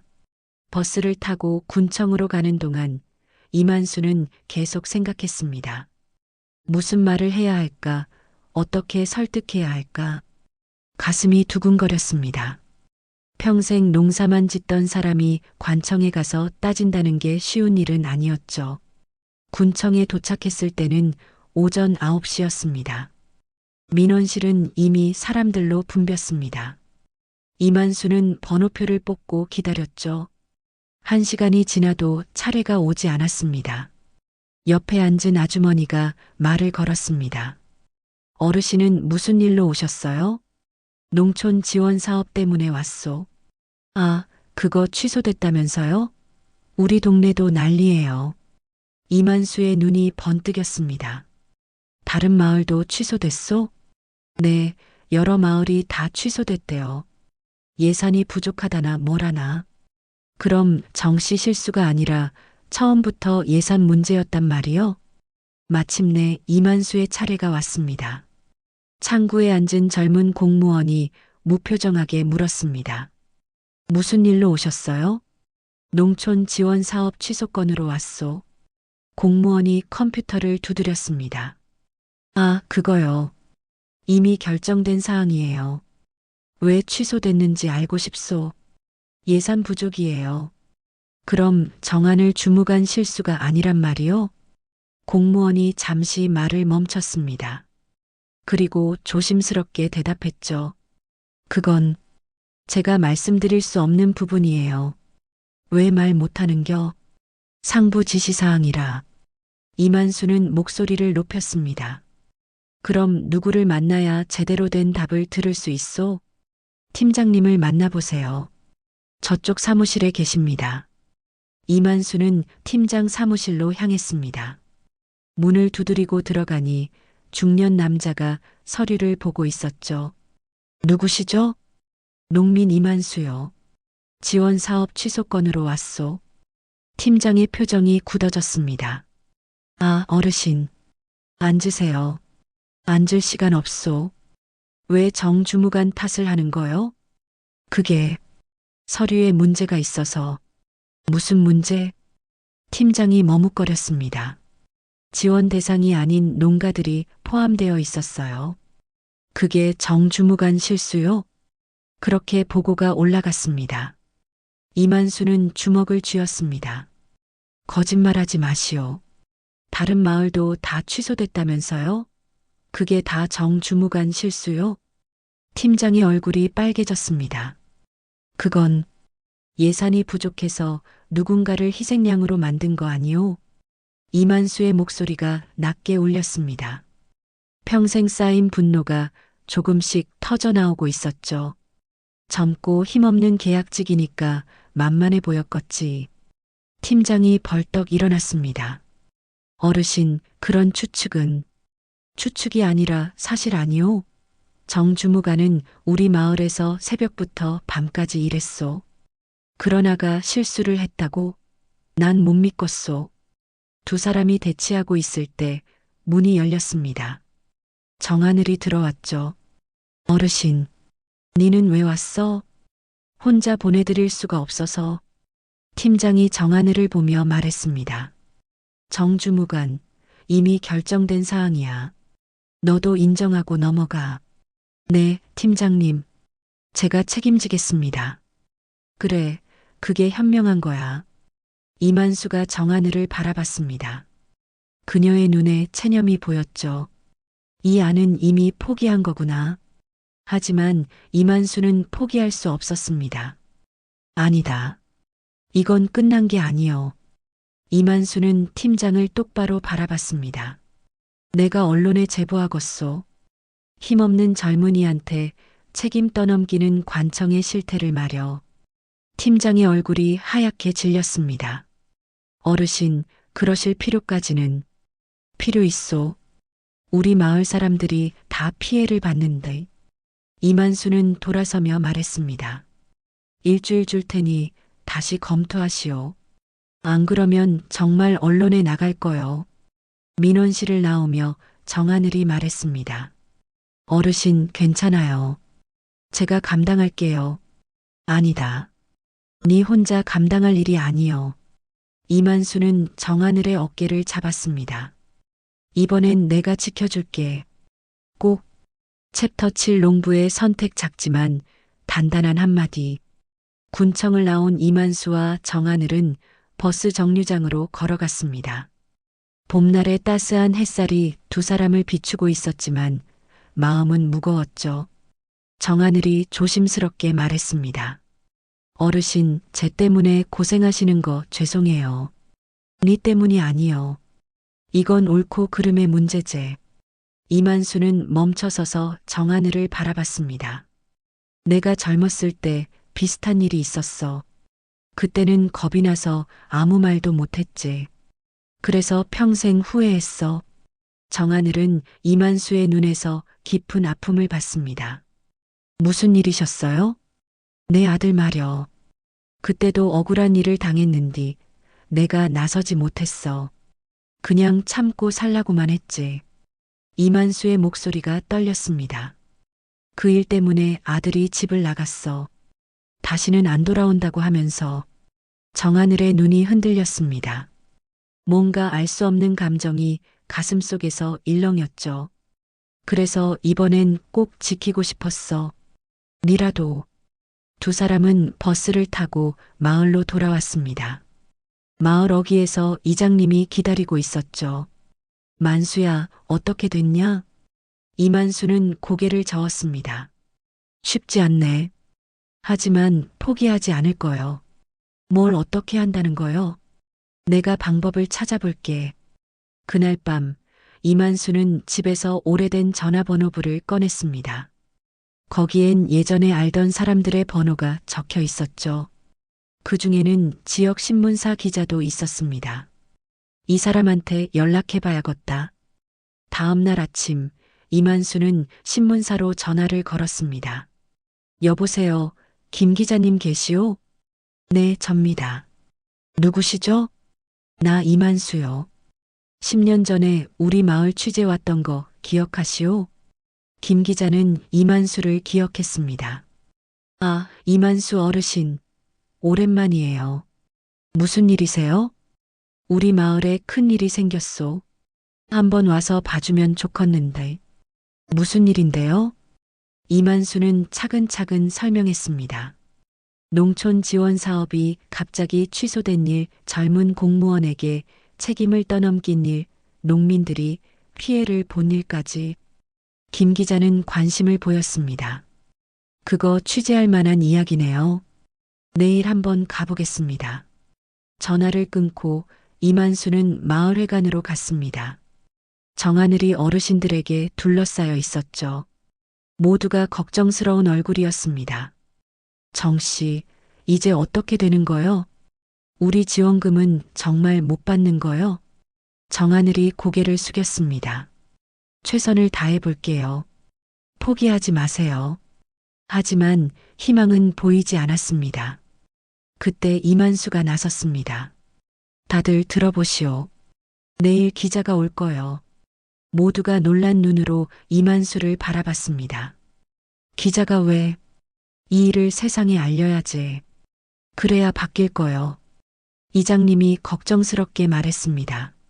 만수야, 괜히 일 크게 만드는 거 아니요? 일이 작아서 문제여. 크게 만들어야 해결되제. 이만수의 목소리는 단호했습니다. 우리가 가만히 있으니까 무시하는 거요. 이번엔 제대로 싸워야 해. 다음 날 김 기자가 마을을 찾아왔습니다. 카메라를 들고 온 그는 마을 어르신들을 인터뷰했죠. 트랙터 계약금 낸 거 다 날아갔어요. 병원비로 쓰려던 돈인디. 정 씨가 그렇게 열심히 도와줬는디 이런 식으로 끝나면 안 되지. 김 기자는 정하늘도 인터뷰했습니다. 정말 실수가 있었나요? 저는 제 책임이라고 생각합니다. 하지만 어르신들은 다르게 생각하시는 것 같은데요. 정하늘은 대답하지 못했습니다. 그때 이만수가 나섰습니다. 이 아가는 잘못이 없소. 내가 다 봤으니까 확실해. 김 기자가 이만수를 바라봤습니다. 어르신은 왜 그렇게 확신하시는지 이만수는 천천히 말했습니다. 정 주무관은 매일 새벽 5시에 일어나서 마을을 돌았소. 어르신들 한 분 한 분 찾아가서 필요한 게 뭔지 물어봤지. 그런 사람이 서류를 대충 했겠소? 김 기자는 고개를 끄덕이며 메모했습니다. 그럼 왜 이런 일이 생겼다고 생각하세요? 예산이 부족해서 누군가를 희생양으로 만든 거요. 그게 제일 힘없는 계약직이었던 거고. 인터뷰가 끝나고 김 기자는 군청으로 갔습니다. 공식 입장을 듣기 위해서였죠. 그날 저녁 이만수는 정하늘과 함께 앉아 있었습니다. 어르신, 이렇게까지 해주셔서 감사해요. 감사할 거 없어. 당연한 일이제. 이만수는 하늘을 올려다봤습니다. 별이 하나둘 떠오르고 있었죠. 있잖여, 사람은 혼자 살 수 없어. 서로 도우면서 살아야지. 정하늘이 고개를 끄덕였습니다. 맞아요. 저도 그렇게 생각해요. 근디 세상은 그렇지 않더라고. 힘 있는 사람들이 약한 사람 짓밟고 그게 당연한 것처럼 살아가제. 이만수의 목소리에 씁쓸함이 묻어났습니다. 그래도 어르신 같은 분들이 계시잖아요. 나야 뭐 그냥 늙은 농부일 뿐이요. 아니에요. 어르신은 정말 대단한 분이에요. 정하늘의 진심이 담긴 말에 이만수는 쑥스러워했습니다. 다음 날 신문에 기사가 실렸습니다. 농촌 지원 사업 갑작스런 취소, 젊은 공무원에게 책임 전가 논란. 제목이 크게 실렸죠. 기사는 상세했습니다. 마을 어르신들의 피해 상황, 정하늘의 헌신적인 노력, 그리고 군청의 무책임한 태도까지. 기사가 나가자 반응이 빨랐습니다. 다른 마을에서도 비슷한 일을 겪은 사람들이 목소리를 내기 시작했죠. 우리 마을도 똑같아요. 예산 부족이면 처음부터 말을 하지. 왜 젊은 사람 탓을 하는지. 여론이 들끓자 군청도 움직이지 않을 수 없었습니다. 이틀 뒤 과장이 직접 마을을 찾아왔습니다. 이만수 어르신, 잠깐 뵐 수 있을까요? 이만수는 과장을 마당으로 안내했습니다. 어르신, 이번 일은 저희가 잘못했습니다. 과장의 목소리는 조심스러웠습니다. 그래서요? 재검토하기로 했습니다. 예산을 다시 편성해서 지원 사업을 진행하겠습니다. 이만수는 과장을 바라봤습니다. 정 주무관은요? 정 주무관님께는 아무 잘못이 없었다는 공문을 보내겠습니다. 말로만 하지 말고 확실히 하시오. 과장은 고개를 숙였습니다. 네, 약속드립니다. 그리고 어르신께서 시범단지 사업도 계속 도와주셨으면 합니다. 이만수는 잠시 생각했습니다. 그리고 고개를 끄덕였죠. 정 주무관이 계속 우리 마을 담당이면 하겠소. 네, 그렇게 하겠습니다. 과장이 떠난 뒤 이만수는 회관으로 갔습니다. 어르신들이 모여 있었죠. 다들 좋은 소식이 있소. 지원 사업 다시 진행한답니다. 환호성이 터져 나왔습니다. 정말이요? 아이고, 다행이다. 만수 덕분이제. 모두가 이만수에게 감사 인사를 했습니다. 정하늘이 이만수에게 다가왔습니다. 눈에 눈물이 가득했죠. 어르신, 정말 감사합니다. 울지 마라. 다 끝났잖여. 어르신이 아니었으면 저는. 이만수는 정하늘의 어깨를 두드렸습니다. 이제 다시 시작하면 되지. 더 열심히 하고. 네, 정말 열심히 할게요. 정하늘의 얼굴에 다시 미소가 번졌습니다. 그날 밤 마을에서는 작은 잔치가 열렸습니다. 모두가 기뻐했고 이만수는 영웅이 됐죠. 하지만 이만수는 조용히 자리를 떴습니다. 혼자 있고 싶었습니다. 집으로 돌아온 이만수는 마루에 앉았습니다. 달빛이 마당을 비추고 있었죠. 오늘 내가 한 일이 옳았을까? 스스로에게 물었습니다. 그때 문득 아들이 떠올랐습니다.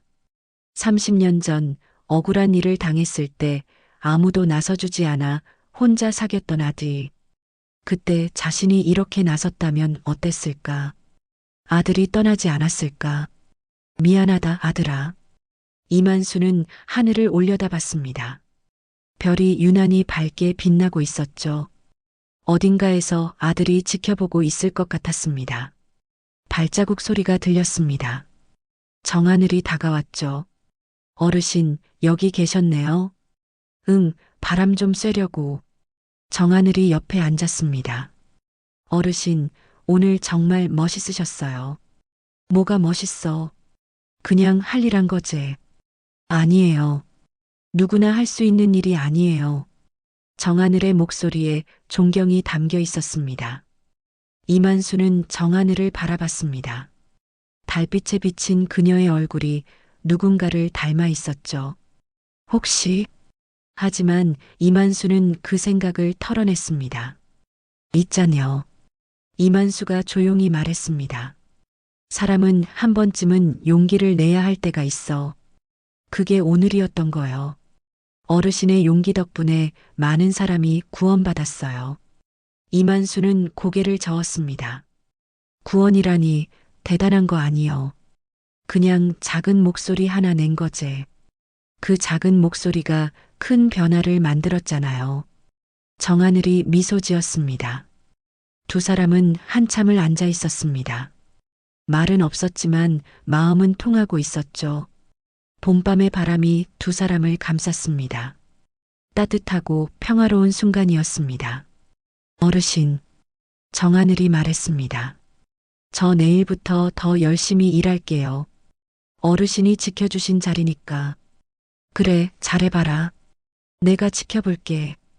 이만수는 일어섰습니다. 이제 들어가자. 내일도 일찍 일어나야지. 네, 어르신도 푹 쉬세요. 두 사람은 각자의 방으로 들어갔습니다. 그날 밤 이만수는 오랜만에 편안하게 잠들었습니다. 무언가 큰 짐을 내려놓은 것 같았죠. 아들에 대한 죄책감도 조금은 덜어진 것 같았습니다. 오늘 내가 한 일 아들도 기뻐했겠지? 새벽 닭이 울기 전에 이만수는 눈을 떴습니다. 창밖을 보니 동이 트고 있었죠. 새로운 하루가 시작되고 있었습니다. 이만수는 일어나 밖으로 나갔습니다. 마당에 서서 깊게 숨을 들이마셨습니다. 상쾌한 새벽 공기가 폐 깊숙이 들어왔죠. 오늘도 열심히 살아야지. 그는 밭으로 향했습니다. 보리가 푸르게 자라고 있었습니다. 이만수는 보리 이삭을 쓰다듬었죠. 곧 수확할 때가 올 것입니다. 그때쯤이면 정하늘도 마을에 완전히 정착했을 것이고 어르신들도 모두 행복할 것입니다. 좋은 일이 생길 거요. 이만수는 확신했습니다. 어제의 작은 용기가 오늘의 희망을 만들었으니까요. 그리고 그 희망은 내일의 행복으로 이어질 것입니다. 챕터 8 화해와 재회 할아버지, 저 그때 그 아이예요. 며칠 뒤 군청에서 정식 공문이 내려왔습니다. 이장님이 마을회관에서 큰 소리로 읽었죠. 내부 확인 결과 이번 지원 취소는 담당 팀장의 검토 누락으로 인한 오류였으며 정하늘 주무관에게는 아무 책임이 없음을 밝힙니다. 지원 사업은 당초 계획대로 진행됩니다. 마을회관에 모인 어르신들의 얼굴에 환한 웃음이 번졌습니다. 박수 소리가 터져 나왔죠. 아이고, 다행이다. 그럼 그렇지. 정 씨가 잘못했을 리 없지. 이만수가 나서서 해결했다며? 이만수는 뒤쪽 구석에 조용히 앉아 있었습니다. 모두의 시선이 그에게 쏠렸죠. 이장님이 엄지를 들어 올렸습니다. 만수야, 네가 이렇게 나설 줄 몰랐다. 정말 대단했어. 뭐 별거 아니여. 이만수는 담담하게 대답했지만 마음속으론 뿌듯했습니다. 평생 처음으로 누군가를 제대로 지켜준 느낌이었죠. 30년 전 아들에게 하지 못했던 일을 이제야 한 것 같았습니다. 정하늘은 어르신들에게 둘러싸여 있었습니다. 정씨, 우리가 미안하네. 괜히 의심하고 그랬잖여. 오해해서 미안해요. 한 할머니가 정하늘의 손을 꼭 잡았습니다. 앞으로도 우리 잘 도와주게. 정씨 아니면 우리가 뭘 알겠어. 정하늘의 눈가가 붉어졌습니다. 그녀는 고개를 숙여 인사했죠. 아니에요, 어르신들. 제가 더 감사해요. 믿어주셔서, 기다려주셔서. 우리가 뭘 했다고. 다 이만수가 한 거제. 정하늘이 이만수를 바라봤습니다. 그 눈빛에는 깊은 감사와 또 다른 감정이 담겨 있었죠. 이만수도 그 눈빛을 피하지 않고 받아들였습니다. 묘한 끌림이 있었습니다. 그날 저녁 마을회관에서 작은 잔치가 열렸습니다. 어르신들이 각자 집에서 음식을 조금씩 가져왔죠. 김치, 나물, 전, 막걸리까지 식탁이 풍성했습니다. 오랜만에 마을 전체가 들뜬 분위기였습니다. 오늘은 좋은 날이니까 다들 한 잔씩 하시오. 이장님이 잔을 들었습니다. 우리 정씨 복직 축하하고 이만수 용기 축하하고 건배. 막걸리 잔이 부딪히는 소리가 회관을 가득 채웠습니다. 이만수도 오랜만에 잔을 들었습니다. 평소엔 혼자 조용히 마시던 그였지만 오늘은 달랐죠. 어르신들이 번갈아 가며 그에게 잔을 권했습니다. 만수야, 네가 영웅이여. 앞으로도 우리 마을 잘 부탁해. 정하늘도 어르신들 사이에 앉아 함께 웃었습니다. 그 모습을 보며 이만수는 생각했죠. 이게 가족이제. 피가 이어지지 않아도 마음이 이어지면 가족이여. 하지만 왜일까 정하늘을 볼 때마다 자꾸 아들과 손녀가 떠올랐습니다. 잔치가 한창일 때 정하늘이 이만수에게 다가왔습니다. 어르신, 잠깐 밖에 나가서 이야기 좀 해요. 목소리가 진지했습니다. 이만수는 고개를 끄덕이고 일어났죠. 두 사람은 회관 마당으로 나왔습니다. 봄밤의 달빛이 마당을 환하게 비추고 있었습니다. 멀리서 개구리 울음소리가 들려왔죠. 정하늘은 한참을 말없이 서 있다가 조심스럽게 입을 열었습니다. 어르신, 저 사실 드릴 말씀이 있어요. 뭔디? 목소리가 떨렸습니다. 정하늘은 심호흡을 했습니다. 그리고 가방에서 뭔가를 꺼냈죠. 오래된 사진 한 장이었습니다. 색이 바래고 모서리가 다른 사진. 정하늘이 떨리는 손으로 사진을 이만수에게 건넸습니다. 이 사진 좀 보세요. 이만수는 사진을 받아들었습니다. 달빛에 비춰본 사진 속에는 젊은 남자와 여자, 그리고 그 사이에 까만 눈의 어린 아이가 있었죠. 순간 이만수의 심장이 멎는 것 같았습니다. 사진 속 젊은 남자는 분명 자기 아들이었습니다. 이게 어떻게... 이만수의 목소리가 떨렸습니다. 손이 부들부들 떨려 사진을 제대로 잡을 수가 없었죠. 정하늘의 눈에 눈물이 고였습니다. 저희 아버지예요. 너희 아버지? 이만수는 믿을 수 없다는 표정으로 정하늘을 바라봤습니다. 정하늘이 천천히 고개를 끄덕였습니다. 네. 30년 전에 교통사고로 돌아가셨어요. 이만수의 다리에 힘이 풀렸습니다. 그는 비틀거리며 마당 한쪽 벤치에 앉았죠. 죽었다고? 내 아들이? 목소리가 갈라졌습니다. 정하늘이 이만수 옆에 앉았습니다. 그녀도 울고 있었죠. 아빠가 늘 이야기했어요. 시골에 계신 할아버지 이야기요. 젊었을 때 말 한 번 잘못해서 집을 나왔는데 언젠가 꼭 다시 찾아가서 화해하고 싶다고.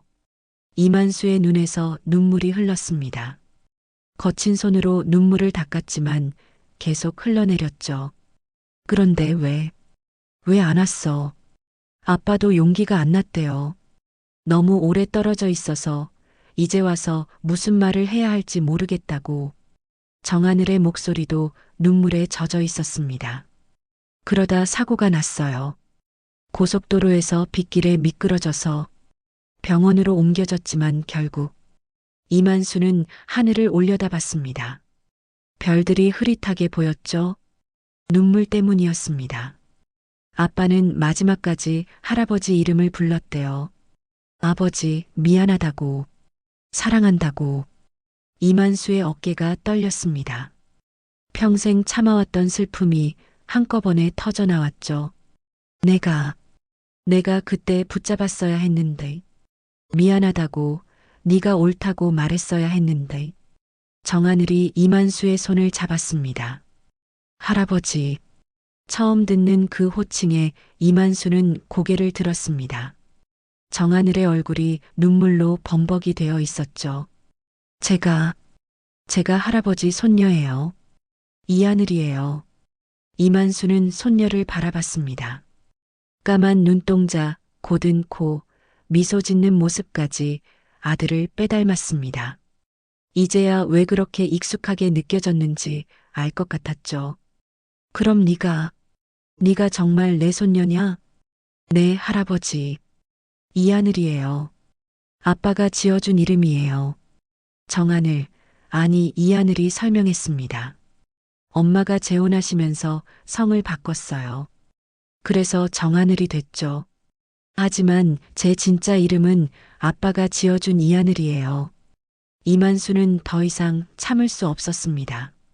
그는 손녀를 꼭 끌어안았죠. 하늘아, 우리 하늘이. 거친 농부의 품이었지만 그 어떤 포옹보다 따뜻했습니다. 미안하다. 하래비가 미안해. 네 아빠한테도 너한테도 다 미안해. 하늘도 할아버지를 꼭 안았습니다. 아니에요, 할아버지. 아빠가 그랬어요. 할아버지는 말수가 적고 고집이 세 보이지만 사실 누구보다 마음 여린 사람이라고. 그런 말을 했어? 네. 그리고 할아버지를 이해한다고 그 시절엔 다들 그렇게 살 수밖에 없었다고. 두 사람은 한참을 울었습니다. 30년의 그리움과 후회가 눈물이 되어 쏟아졌죠. 봄바람이 두 사람을 감쌌습니다.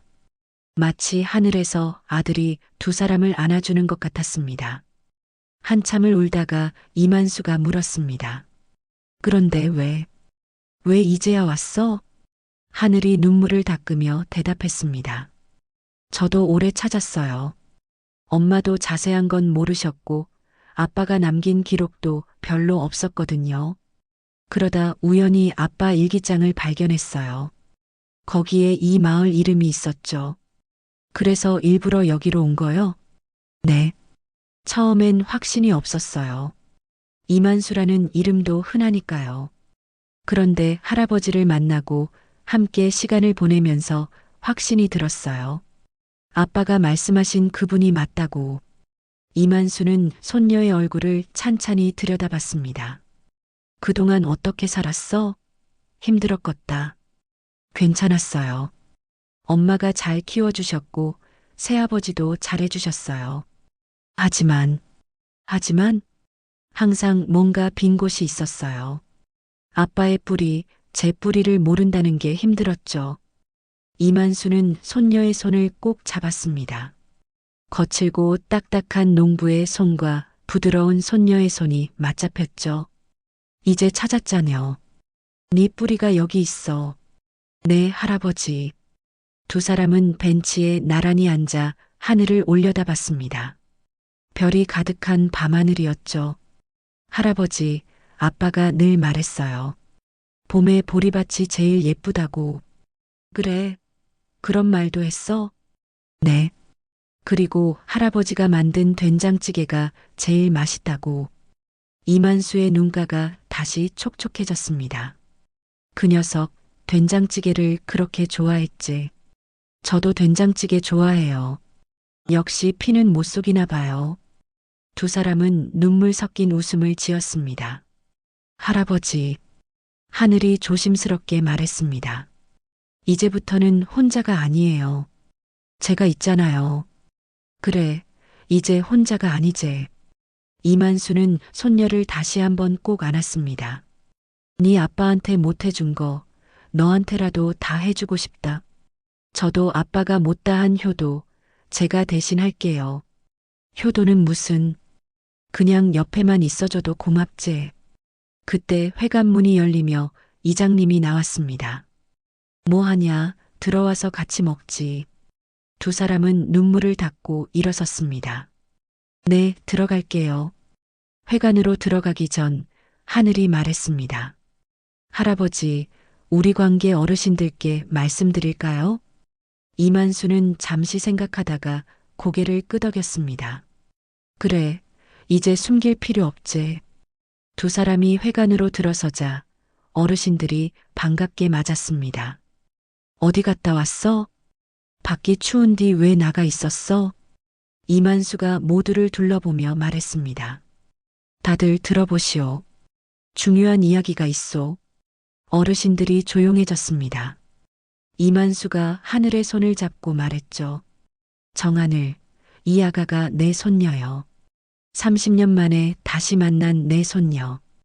회관 안이 술렁였습니다. 뭐라고? 손녀라니? 그럼 정 씨가 만수 손녀였어? 이만수가 차근차근 설명했습니다. 30년 전 아들이 집을 나간 일, 그 아들이 사고로 세상을 떠난 일, 그리고 손녀가 할아버지를 찾아 여기까지 온 일을. 어르신들은 숨죽여 들었습니다. 이야기가 끝나자 한 할머니가 눈물을 닦으며 말했습니다. 아이고, 그런 사연이 있었구나. 그래서 정 씨가 그렇게 우리를 잘 도와줬구나. 할아버지 찾으러 온 거였어. 이장님이 이만수의 어깨를 두드렸습니다. 만수야, 잘 됐다. 정말 잘 됐어. 가족을 다시 만나다니 이런 기적이 어디 있어. 모두가 축하해 주었습니다. 하늘이 고개를 숙여 인사했습니다. 그동안 숨기고 있어서 죄송해요. 확신이 없어서. 뭘 미안해. 우리가 이해하지. 이제 진짜 우리 마을 사람이네. 그날 밤 잔치는 더욱 뜨거워졌습니다. 가족의 재회를 축하하는 잔치가 됐죠. 어르신들이 노래를 부르고 춤을 추고 웃음이 끊이지 않았습니다. 이만수도 평생 처음으로 노래를 불렀습니다. 밤이 깊어가고 어르신들이 하나둘 자리를 떴습니다. 오늘 정말 좋은 날이었어. 만수도 정씨도 축하해. 앞으로 행복하게 살아. 마지막까지 남은 건 이만수와 하늘이었습니다. 두 사람은 회관을 정리하며 이야기를 나눴죠. 할아버지, 이제 집에서 같이 살아요. 그래야지. 가족끼리 떨어져 있을 이유가 없지. 집으로 가는 길, 두 사람의 그림자가 달빛 아래 길게 늘어졌습니다. 할아버지와 손녀, 30년 만에 다시 만난 가족의 그림자였죠. 할아버지, 내일 아침에 된장찌개 해주세요. 그래, 네 아빠가 좋아하던 그 맛 그대로 해줄게. 집에 도착한 두 사람은 마루에 앉았습니다. 이만수는 오래된 상자를 꺼내왔죠. 이게 네 아빠 물건들이요. 상자 안에는 아들의 초등학교 졸업장, 상장, 그리고 편지들이 들어 있었습니다. 하늘은 하나하나 꺼내보며 눈물을 흘렸습니다. 아빠, 네 아빠는 착한 아였어. 내가 너무 엄하게 대했지. 아니에요, 할아버지. 아빠는 항상 할아버지를 자랑스러워했어요. 이만수는 편지 하나를 꺼내 하늘에게 건넸습니다. 아들이 어릴 때 쓴 편지였죠. 아버지, 나중에 제가 돈 벌면 꼭 트랙터 새로 사드릴게요. 약속? 삐뚤빼뚤한 글씨가 가슴을 울렸습니다. 트랙터는 이제 필요 없다. 이만수가 말했습니다. 근디 우리 약속 하나만 하자. 다음부터는 억울한 거 혼자 삼키지 말고 할아버지한테 먼저 말하라. 난 이제 사람 먼저 생각하는 할애비가 되고 싶으니까. 하늘이 눈물 속에서 웃었습니다. 네, 할아버지. 저도 그럴게요. 이제 저도 혼자가 아니니까요. 창밖에는 봄비가 살짝 내리고 있었습니다. 밭고랑 사이로 스며드는 그 조용한 비가 30년 동안 굳어있던 두 사람의 마음을 조금씩 녹이고 있었습니다. 새벽이 가까워졌습니다. 하지만 두 사람은 잠들지 않았죠. 30년의 공백을 메우려면 많은 이야기가 필요했습니다. 할아버지, 저 어릴 때 아빠가 자주 말했어요. 할아버지네 보리밭에서 뛰어놀던 기억이 제일 행복했다고. 그래, 니도 거기서 뛰어놀았지. 3살 때까지. 정말요? 전 기억이 안 나는데. 당연하지. 너무 어렸으니까. 이만수는 미소 지었습니다. 내일 데려가 줄게. 네 아빠랑 네가 뛰어놀던 그 보리밭. 동이 트기 시작했습니다. 새들이 지저귀기 시작했죠. 이만수가 일어났습니다. 자, 이제 된장찌개 끓여줄게. 와, 정말요? 부엌에서 된장 냄새가 퍼지기 시작했습니다. 하늘은 밥을 짓고 이만수는 찌개를 끓였죠. 할아버지와 손녀가 함께 만드는 첫 아침 식사였습니다. 식탁에 마주 앉은 두 사람. 이만수가 하늘의 밥그릇에 찌개를 떠주며 말했습니다. 많이 먹어라. 할아버지도 많이 드세요. 하늘이 한 숟가락 떠먹고는 눈을 크게 떴습니다. 와, 정말 맛있어요. 아빠가 그리워한 맛이 이거였구나. 이만수의 얼굴에 미소가 번졌습니다. 맛있냐? 네, 세상에서 제일 맛있어요. 식사를 마치고 두 사람은 보리밭으로 나갔습니다. 아침 햇살이 보리 이삭 위에 반짝였죠. 여기요. 네 아빠가 뛰어놀던 곳. 하늘은 보리밭을 천천히 걸었습니다. 발밑에서 보리가 바스락거렸습니다. 할아버지, 저 이제 여기서 계속 살 거예요. 그래야지. 이게 네 고향이니까. 농사도 배울 거예요. 할아버지가 가르쳐 주세요. 그래, 다 가르쳐 줄게. 두 사람은 나란히 서서 보리밭을 바라봤습니다. 멀리 산 너머로 해가 떠오르고 있었죠.